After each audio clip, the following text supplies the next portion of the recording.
برکاتہ نحمدہ ونصلی علی رسولہ الکریم اما بعد۔ آج کی تلاوت میں 25واں پارہ الیہ یرد، اس کا آخری آدھا پارہ، اور 26واں پارہ حامیم، اس کا 3 پاؤ پارہ مکمل سوا پارے کی تلاوت ہوئی، جس میں سورہ زخرف کی 50 پر 4 آیتیں، سورہ دخان کی 50 پر 9 آیتیں، سورہ جاثیہ کی 30 پر 7 آیتیں، سورہ احقاف کی 30 پر 5 آیتیں، سورہ محمد کی 30 پر 8 آیتیں، سورہ فتح کی 20 پر 9 آیتیں، سورہ حجرات کی 19 آیتیں، مکمل 270 آیتوں کی تلاوت ہوئی۔ اللہ رب العزت سے دعا ہے آج کی تلاوت کو اور اس کے سننے کو قبول فرمائے اور ہمارے گناہوں کو معاف فرمائے۔ تلاوت کی ابتدا اس آیت سے ہوتی ہے، اللہ تعالیٰ کا فرمان ہے جو کوئی رحمان کی ذکر سے منہ موڑتا ہے تو اللہ تعالیٰ کہتے ہیں ہم اس کے ساتھ ایک شیطان لگا دیتے ہیں، اور یہ شیطان کیا ہے، اس کے ساتھ ہمیشہ رہتا ہے مرتے دم تک۔ اللہ کی یاد سے جو بھی بندہ یا بندی غافل ہوتے ہیں، گویا وہ شیطان کے قبضے میں چلا جاتا ہے، اور جب یہی بندہ مر کے اللہ کے دربار میں کھڑا ہوتا ہے، اسے اس کی حقیقت سامنے آتی ہے۔ وہ کہے گا کاش دنیا کے اندر شیطان کے درمیان میرے درمیان مشرق کا فاصلہ ہوتا، جتنا فاصلہ مغرب اور مشرق کے درمیان ہے وہاں جا کر افسوس کرے گا۔ اللہ تعالیٰ کہتے ہیں وہاں افسوس کرنا تمہیں کچھ بھی فائدہ نہیں دے گا۔ اس کے بعد بتایا گیا فرعون دنیا کے اندر بڑا ظالم سرکش تھا، اتنا ہی نہیں غرور فخر کے اندر سب سے آگے تھا۔ اللہ تعالیٰ نے اس کے 2 باتوں کو نقل کیا۔ اس نے اپنے قوم کے سامنے کھڑے ہو کے کہا میرے ہاتھ میں مصر کی سلطنت ہے، اور یہ بھی کہا کہ میرے محل کے نیچے پانی کی نہریں بہتی ہیں،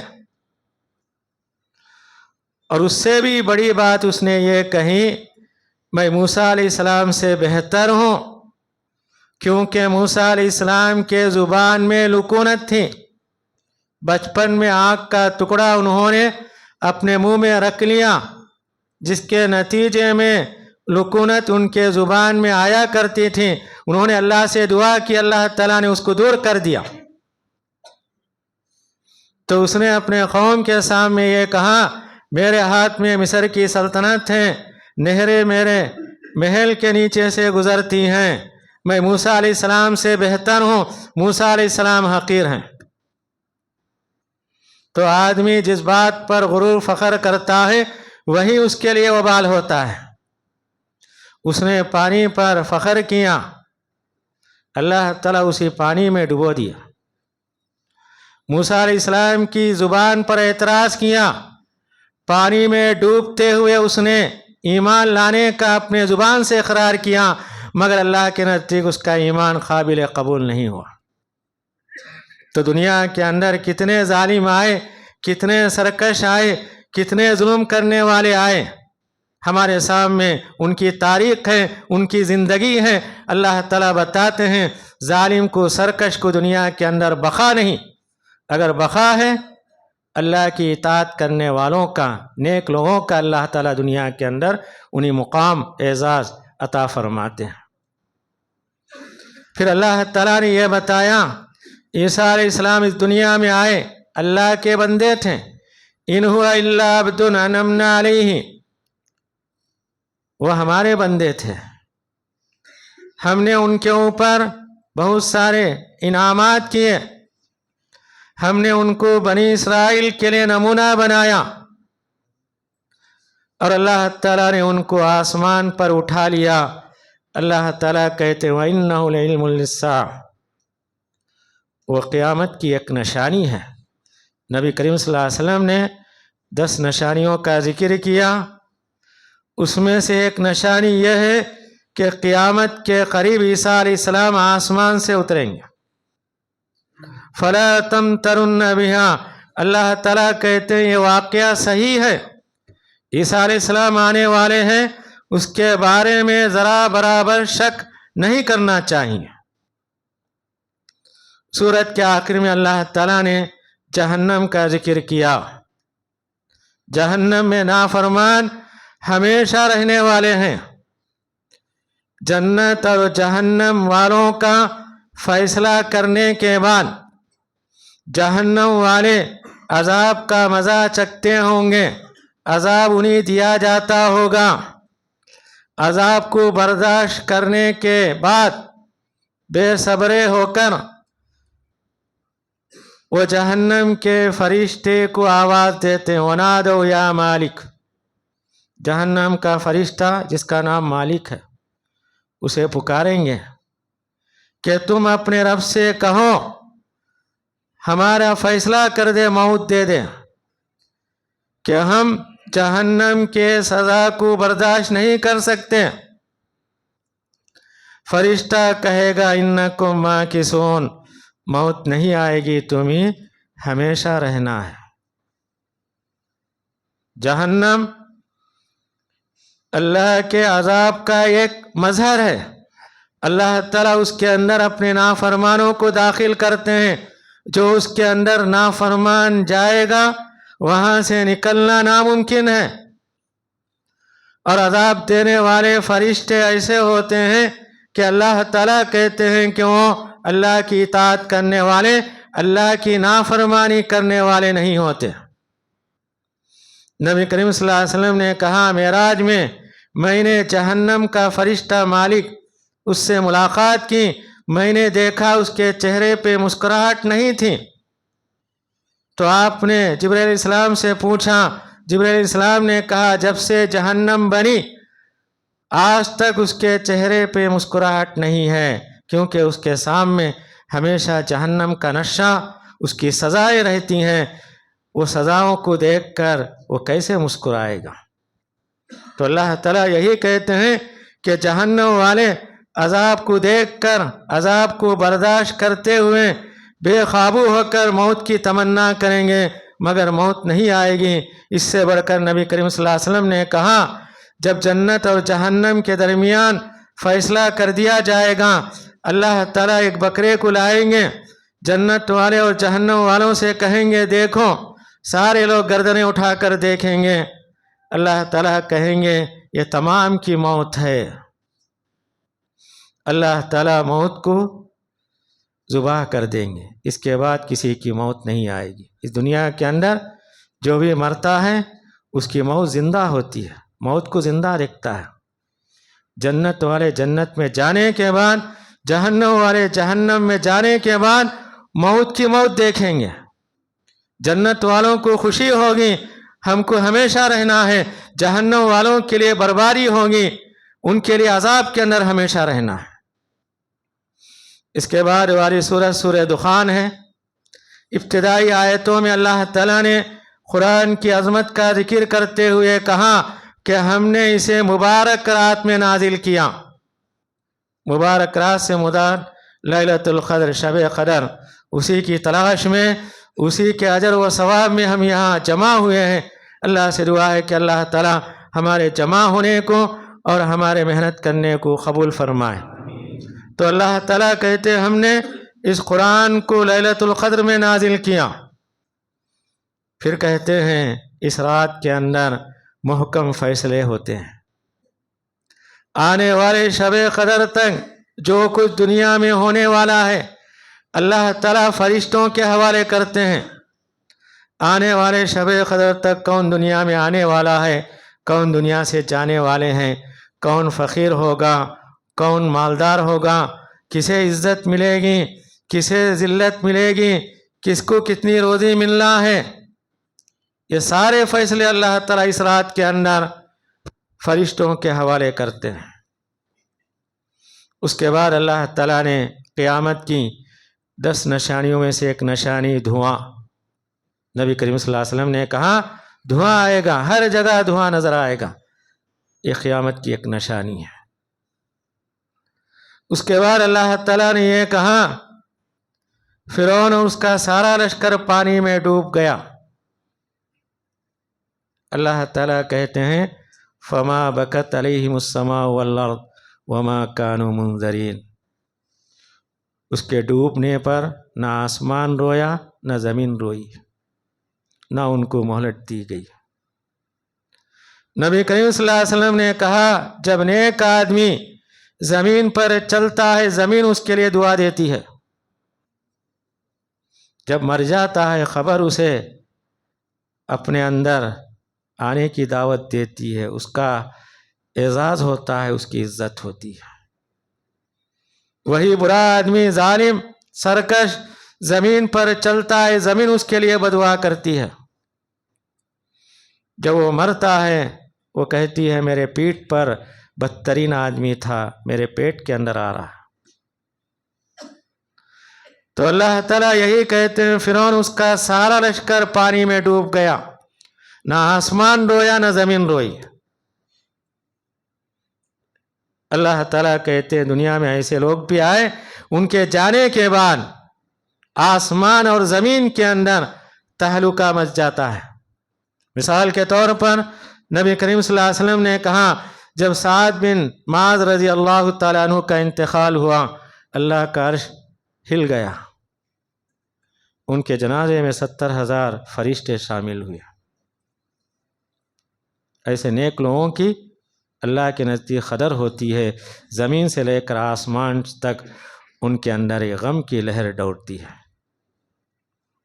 پھر اللہ تعالیٰ نے بتایا جہنم والوں کو کھانے کے لیے جو کچھ دیا جاتا ہے اس میں سے ایک کانٹوں کا درخت، طعام الاسیم، گنہگاروں کا کھانا ہے. وہ کھانا حلق کے نیچے نہیں اترے گا، نہ بھوک مٹائے گا، حلق میں جائے گا.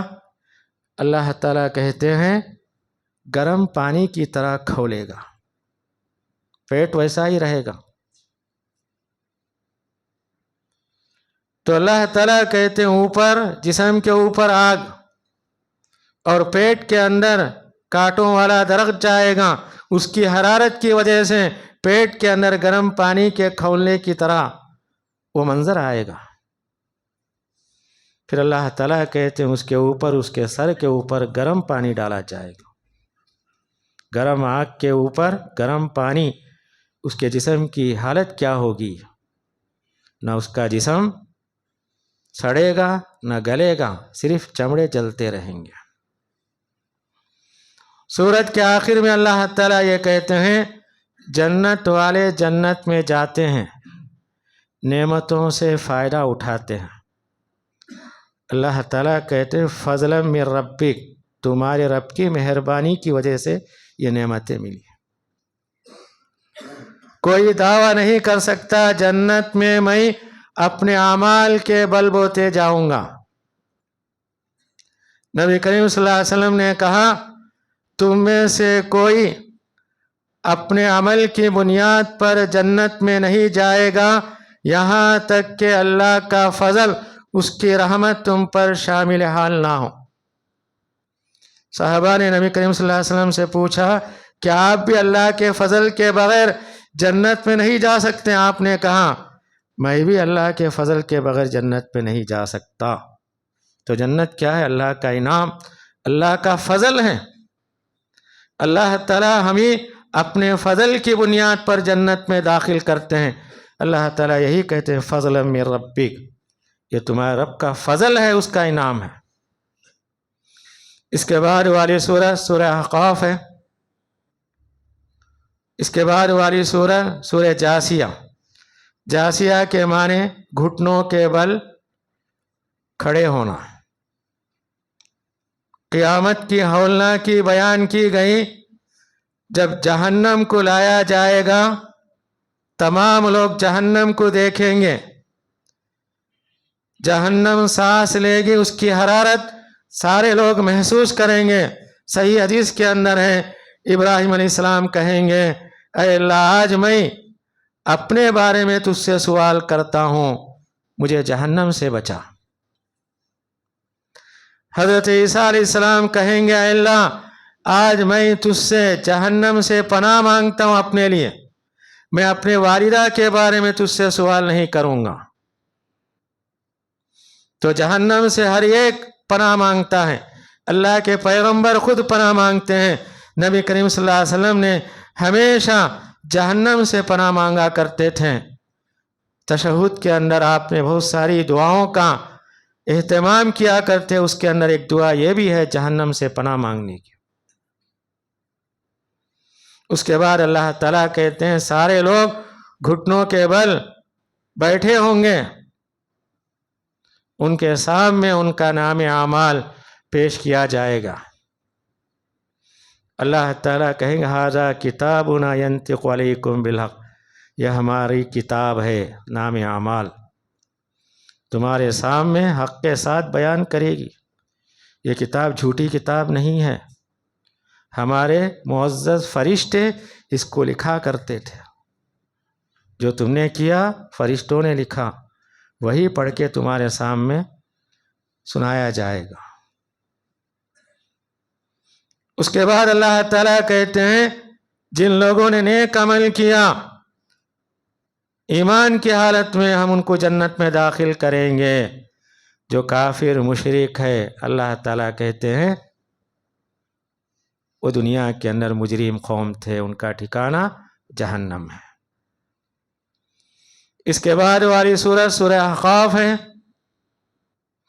اس میں اللہ تعالیٰ نے کہا سب سے بڑا گمراہ آدمی وہ ہے جو غیر اللہ کو پکارتا ہے، چاہے خبر والے ہو یا مورتیوں کی شکل میں ہو یا درختوں کی شکل میں ہو۔ اللہ تعالیٰ کہتے ہیں ان کو قیامت تک پکارو، قیامت تک تمہارا جواب نہیں دے سکتے۔ اللہ تعالیٰ کہتے ہیں یہ لوگ کیا سب سے گمراہ لوگ ہیں، پکارتے ہیں، ان کی پکار کا جواب دینے والا نہیں قیامت تک۔ اور قیامت کے دن جن کو پکارا گیا اللہ کے دربار میں کہیں گے ہم نے ان کو اپنی عبادت کی طرف دعوت نہیں دی۔ اللہ تعالیٰ کہتے ہیں کتنی شرمندگی ہوگی دنیا کے اندر، یہ لوگ عقیدت کے ساتھ بھروسے کے ساتھ یہ خیال کر کے ان کو پکارتے تھے قیامت کے دن ہماری شفاعت کریں گے، اللہ کے دربار میں کام آئیں گے۔ یہی لوگ ان کے سامنے انکار کر دیں گے اور کہیں گے ہمارا ان کا کوئی تعلق نہیں تھا، ہم نے دنیا کے اندر یہ بات نہیں کی۔ اس کے بعد اللہ تعالیٰ ماں باپ کا ذکر کیا، یہ بتایا ماں باپ کے ساتھ نیکی کرو۔ خاص کر اللہ نے والدہ کا ذکر کیا، ماں کا ذکر کیا۔ اللہ تعالیٰ کہتے ہیں 30 مہینے تک ماں تکلیف پہ تکلیف برداشت کرتی ہے۔ 30 مہینے کہاں سے؟ حمل ٹھہرنے سے لے کر دودھ چھڑانے تک، یہ 30 مہینوں کا عرصہ جو تکلیف اٹھاتی ہے ماں ہی جانتی ہیں۔ تو اللہ تعالیٰ کہتے ہیں ہمارا حق بنتا ہے کہ ہم ان کے ساتھ نیکی کریں، خدمت کریں اور ان سے دعائیں لے کر جنت حاصل کریں۔ نبی کریم صلی اللہ علیہ وسلم سے ایک صحابی نے پوچھا بندوں میں سب سے زیادہ کس کا حق بنتا ہے کہ میں ان کے ساتھ نیکی کروں؟ تو آپ نے کہا ماں. دوسری مرتبہ اس نے پوچھا تو آپ نے کہا ماں. تیسری مرتبہ سوال کیا تو آپ نے کہا ماں. 3 مرتبہ آپ نے ماں کا ذکر کیا. چوتھے نمبر پر والد کا ذکر کیا. اللہ تعالیٰ یہی کہتے ہیں کہ ماں تمہاری 30 مہینے تک تکلیف پر تکلیف برداشت کی، تب دنیا میں آئے. تکلیف وہی جانتی ہے، اس کے سوا کوئی اور نہیں جانتا. اس کے بعد اللہ تعالیٰ نے جنوں کا ذکر کیا. قرآن کے اترنے سے پہلے جنات آسمان پر جایا کرتے تھے. ہر جن کی آسمان پر ان کی خاص جگہ متعین تھی. قرآن کے اترنے کے بعد ان کا جانا بند ہو گیا. جو بھی اوپر جاتا ہے شہاب ثاقب کے ذریعے، انگار کے ذریعے انہیں زمین پر ڈھکیلا جاتا ہے. انہوں نے آپس میں فیصلہ کیا ہم اس سے پہلے جایا کرتے تھے، اب کیوں نہیں جا سکتے.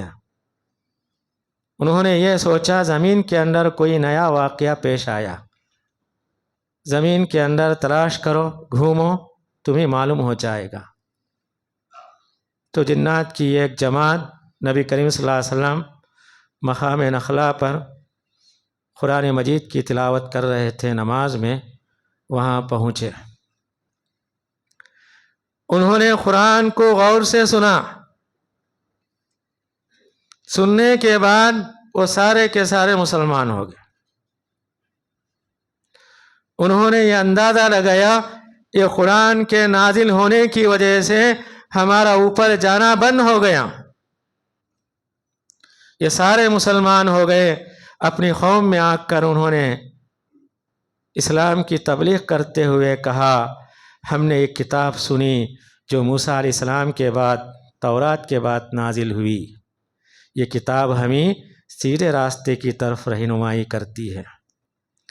اپنے قوم سے کہتے ہیں عجیب داعی اللہ، اللہ کے طرف دعوت دینے والی کی بات کو مان لو، تمہارا فائدہ ہے. قرآن پر ایمان لاؤ، رسول پر ایمان لاؤ، اللہ تعالیٰ تمہیں معاف کر دے گا، دردناک عذاب سے نجات دے گا. اگر تم ایمان نہیں لاؤ گے تم اللہ کو عاجز نہیں کر سکتے. اس کے بعد والی سورہ محمد ہے. اس کا دوسرا نام سورہ قتال، چونکہ اس سورہ کے اندر نبی کریم صلی اللہ علیہ وسلم کا نام محمد 2-3 جگہ آیا، اس وجہ سے اس کا نام رکھا گیا. دوسرا نام قتال یعنی جنگ کرنا. یہ مدنی صورت ہے. مکے میں جنگ کرنے کی اجازت نہیں تھی.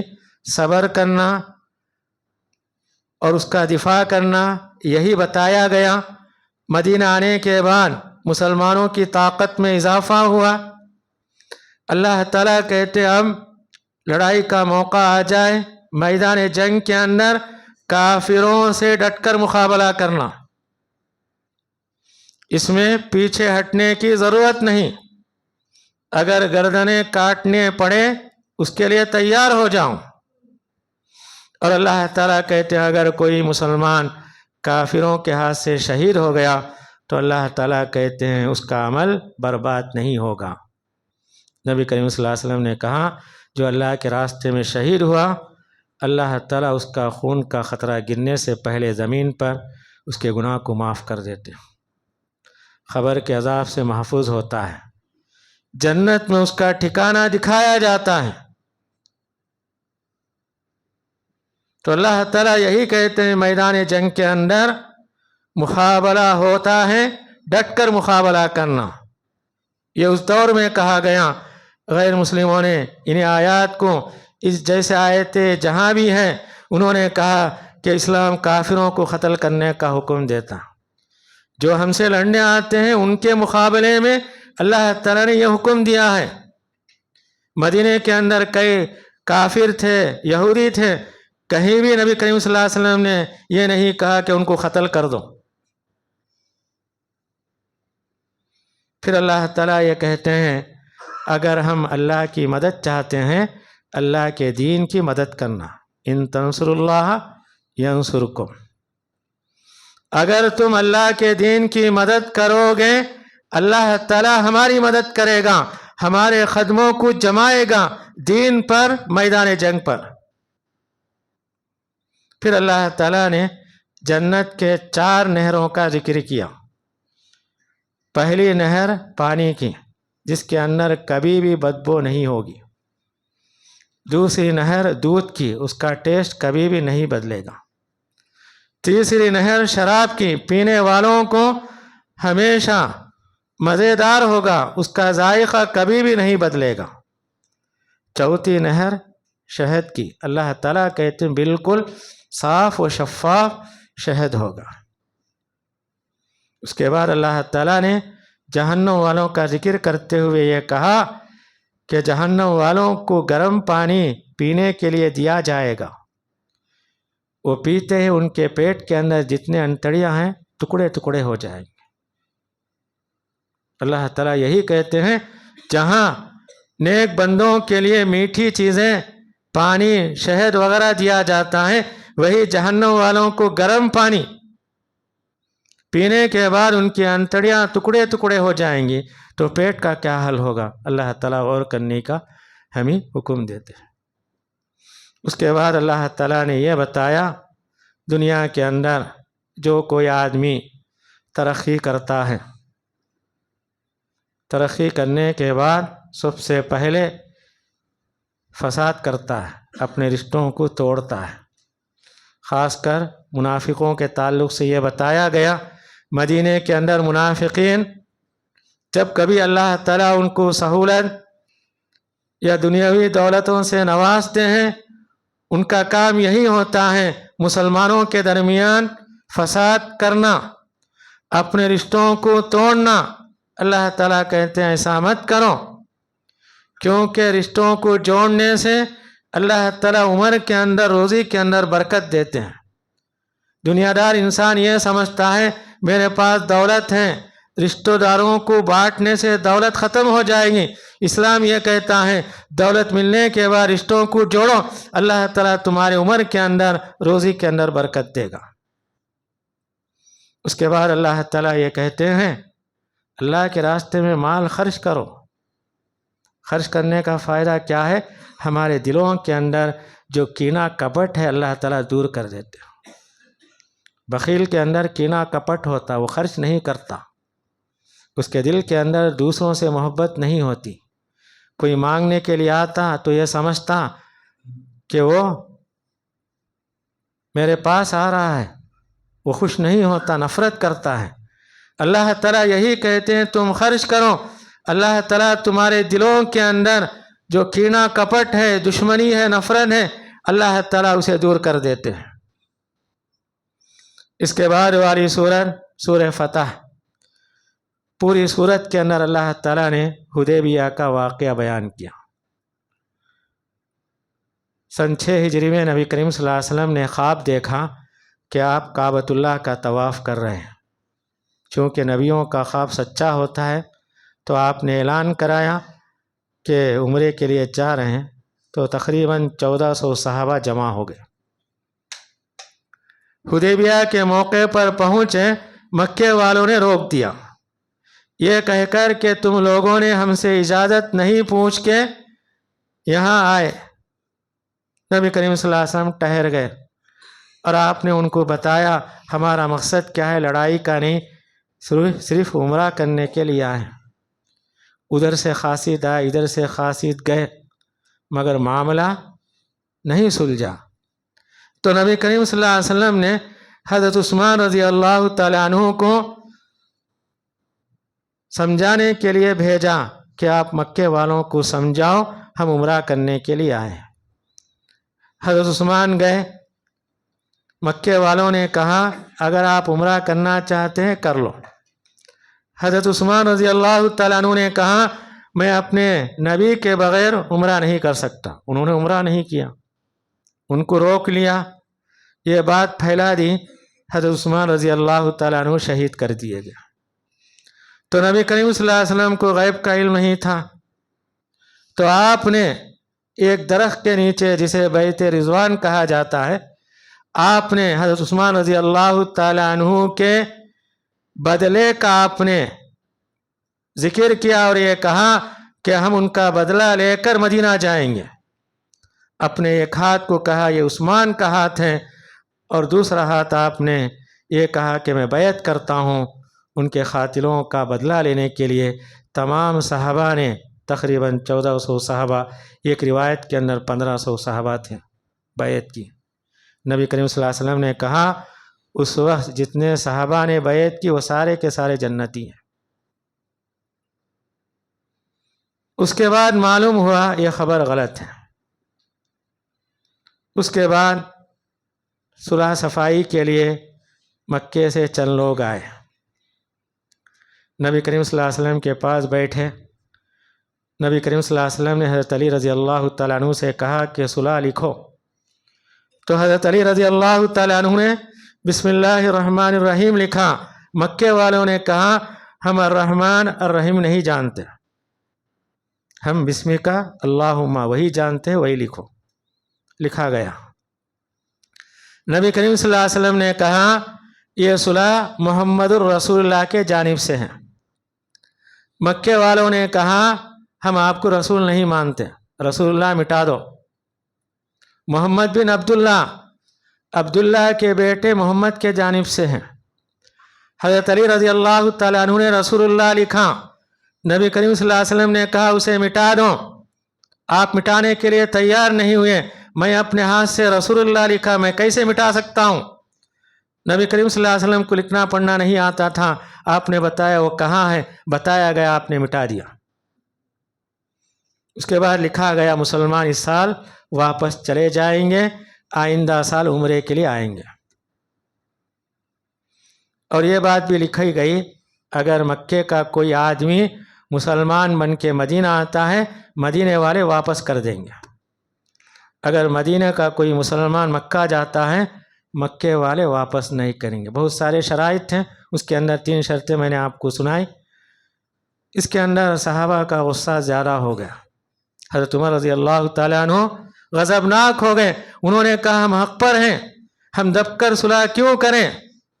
نبی کریم صلی اللہ علیہ وسلم نے کہا اسی کے اندر بھلائی ہے۔ اس کے بعد آپ نے صلح ہونے کے بعد تمام سے کہا اپنے اپنے جانوروں کو ذبح کر کے احرام کھول دو، کوئی تیار نہیں ہوا۔ نبی کریم صلی اللہ علیہ وسلم اپنے حجرے میں گئے، ام سلمہ رضی اللہ تعالیٰ عنہا تھیں۔ نبی کریم صلی اللہ علیہ وسلم نے ان سے کہا میں لوگوں سے کہتا ہوں صلح ہو گئی، احرام کھول کے جانور ذبح کر دے، کوئی تیار نہیں ہے، مجھ سے ناراض ہیں۔ حضرت ام سلمہ رضی اللہ تعالیٰ عنہ نے کہا آپ سے ناراض نہیں، آپ سے محبت کی وجہ سے وہ نہیں کر رہے ہیں، پہلے آپ جائیے احرام نکالیے، جانور ذبح کیجیے۔ نبی کریم صلی اللہ علیہ وسلم نے کیا، سارے لوگوں نے ایسا ہی کیا۔ یہ سارا حدیبیہ کا واقعہ مختصر بیان کیا گیا۔ تو اللہ تعالیٰ نے یہ کہا حدیبیہ تمہارے لیے ایک فتح مبین ہے۔ صحابہ کہتے ہیں فتح مکہ ہمارے لیے کامیابی نہیں، حدیبیہ، کیونکہ حدیبیہ کے صلح کے اندر کافروں نے اسے توڑ دیا، اس کے بعد اللہ تعالیٰ نے اسلام کے غلبے کو سارے عرب کے اندر جما دیا۔ اس کے بعد اللہ تعالیٰ نے صحابہ کی خوبیاں بیان کی۔ صحابہ آپس میں بڑے رحم دل ہیں، کافروں پر سخت ہیں، ہمیشہ اللہ کی عبادت کرنے والے، رکوع سجدہ کرنے والے، ان کے پیشانی پر سجدے کے نشانات ہوتے ہیں۔ اور اللہ تعالیٰ نے کہا یہی صحابہ کی خوبیاں تورات کے اندر بھی تھیں، انجیل کے اندر تھی۔ اس کے بعد والی سورہ حجرات ہے۔ ابتدائی آیتوں میں اللہ تعالیٰ نے یہ بتایا اللہ اور اس کے رسول کے حکم سے آگے نہیں بڑھنا، جتنا اللہ اور اس کے رسول نے بتا دیا وہی ہمارے لیے کامیابی کا ضامن ہے۔ دوسری بات یہ بتائی گئی اللہ اور اس کے رسول کے سامنے اپنی آواز کو نہیں بلند کرنا، نبی کا مقام بتایا گیا، ہمارے درمیان نبی نہیں ہے، جہاں قرآن حدیث کا درس ہوتا ہے اپنی آوازوں کو اونچی نہیں کرنا۔ اس کے بعد یہ بات بتائی گئی اگر ہمارے سامنے کوئی خبر یا پیغام لاتا ہے پہلے اس کی تحقیق کر لینا، تحقیق کرنے کے بعد اسے لوگوں کے درمیان پھیلانا چاہیے۔ اللہ تعالیٰ کہتے ہیں اگر تم ایسا نہیں کرو گے، آنے والے کی تحقیق نہیں کرو گے، خبر کے بارے میں چھان بین نہیں کرو گے، بعد میں تم کسی فتنے میں پڑ سکتے ہو۔ پھر اللہ تعالیٰ کہتے ہیں اگر دو مسلمانوں کی جماعت آپس میں لڑتی ہے، اس کے اندر صلح کرنے کا تم کام کرو۔ اگر صلح کرنے کے بعد ایک جماعت آمادہ نہیں ہوتی ہے، جو جماعت بغاوت کرتی ہیں اور جو جماعت انصاف پر ہے اس کا ساتھ دے کر اس کا مقابلہ کرو۔ پھر اللہ تعالیٰ چند نصیحتیں کرتے ہوئے کہتے ہیں کہ مرد کسی مرد کا مذاق نہ اڑائے، عورت کسی عورت کا مذاق نہ اڑائے۔ اللہ تعالیٰ کہتے ہیں جس کا تم مذاق اڑاتے ہو سکتا ہے اللہ کے نزدیک تم سے بہتر ہو۔ مذاق کب اڑایا جاتا ہے؟ سامنے والے کو حقیر معمولی سمجھ کے اور یہ سمجھتا ہے کہ مذاق کرنے والا میں اس سے بہتر ہوں۔ دنیا کے اندر تم لوگوں کے سامنے بہتر ہو سکتے ہو، مگر اللہ کے نزدیک وہ تم سے بہتر ہو سکتا ہے۔ پھر اللہ تعالیٰ کہتے ہیں لوگوں کے عیب مت ٹٹولو۔ ہر آدمی اپنی جگہ اپنی عزت چاہتا ہے، وہ انسان ہے، اس کا عیب ٹٹولنے کی ضرورت نہیں ہے اور اسے برے لقب سے بھی نہیں پکارنا چاہیے۔ اسلامی بھائی ہے، اسلامی اعتبار سے اس کی عزت کرو۔ پھر اللہ تعالیٰ کہتے ہیں بہت سارے بدگمانی سے بچو۔ بدگمان کیا ہے؟ گناہ ہے۔ اللہ تعالیٰ کہتے ہیں یہی بدگمانی تمہیں اللہ کے عذاب کے اندر شامل کر سکتے ہیں۔ پھر اللہ تعالیٰ کہتے ہیں کسی کی جاسوسی مت کرو۔ اس کی رات کہاں گزرتی ہے، دن کہاں گزرتا ہے، وہ کہاں جاتا ہے، ہمیں اس کی ضرورت نہیں۔ اپنا خیال کرنا چاہیے، اپنے گھر والوں کی نگرانی کرنا چاہیے۔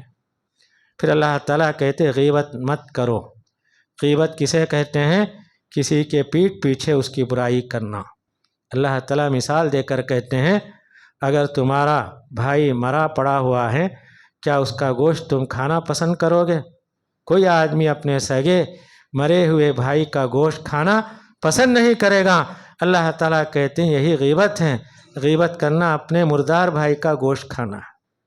پھر اللہ آخر میں کہتے ہیں سورت کے آخر میں عرب کے لوگ گاؤں والے نبی کریم صلی اللہ علیہ وسلم کے پاس آ کر احسان جتاتے تھے کہ ہم مسلمان ہیں، اسلام لا کر ہم نے اسلام پر آپ پر احسان کیا۔ اللہ تعالیٰ کہتے ہیں احسان مت جتاؤ، یہ تم خیال کرو کہ اللہ تعالیٰ تمہیں اسلام کی ہدایت دیا۔ اللہ احسان جتا سکتا ہے، اللہ نے تمہیں توفیق دی مسلمان ہونے کی، مسلمان ہوئے، اس پر اللہ کا شکریہ ادا کرو۔ خواہ مخواہ تم اپنے آپ کو مسلمان ہو کر اس کی بڑائی بیان کرنا، احسان جتانا اللہ کے نزدیک ناپسندیدہ ہے۔ غرض آج کی تلاوت کے اندر یہ چند صورتوں کی آیتوں کا خلاصہ پیش کیا گیا۔ اللہ رب العزت سے دعا ہے کہ ہم کو قرآن پڑھنے سمجھنے، اس کی تعلیمات پر عمل کرتے ہوئے اس کے پیغام کو عام کرنے کی توفیق عنایت فرمائے۔ والسلام علیکم ورحمۃ اللہ وبرکاتہ۔